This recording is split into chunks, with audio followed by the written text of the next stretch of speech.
Ce qui est très important, c'est que ça n'est pas imposé. C'est-à-dire que ça relève de la liberté de choix du salarié. Oui.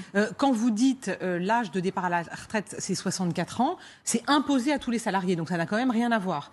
Donc là, on est dans un système où l'âge reste 62 ans, c'est quand même très important. Et il y a des incitations pour rester plus longtemps, sachant qu'aujourd'hui, avec aucune incitation, les salariés ont tendance à partir à peu près un peu avant 63 ans. Donc il y a déjà cette tendance à rester plus longtemps. Et là, il y aura des incitations financières, donc on aura intérêt à rester plus longtemps. Je pense que c'est une bonne formule parce qu'on est à la fois, on ne va pas revenir sur l'ensemble de la réforme qui est une réforme d'équité qui va permettre de passer des 42 régimes à un régime unique, beaucoup plus lisible, beaucoup plus équitable.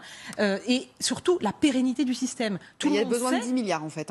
Mais tout le monde sait que de toute façon, si nous ne faisons pas quelque chose, ce système de solidarité entre les générations va tout simplement s'effondrer. Donc je crois que le gouvernement a eu le courage de lancer cette mission, qu'il y a eu beaucoup de concertation et qu'on arrive à quelque chose qui, pour moi, est quelque chose de très équilibré. Non, il ne faut pas... l'âge de la retraite reste 62 ans et il y a des incitations pour rester un peu plus longtemps, sachant qu'il faut arriver à l'équilibre et il y a 4 points de PIB à récupérer. Donc c'est très sérieux pour effectivement lutter contre la dépense publique et surtout préserver la pérennité de notre système. Donc je crois que c'est une bonne formule qui est respectueuse de la promesse du président, qui est respectueuse aussi des salariés qui, quand ils veulent partir à 62 ans, le pourront et en même temps permet quand même un jeu fondé sur la liberté de choix des salariés.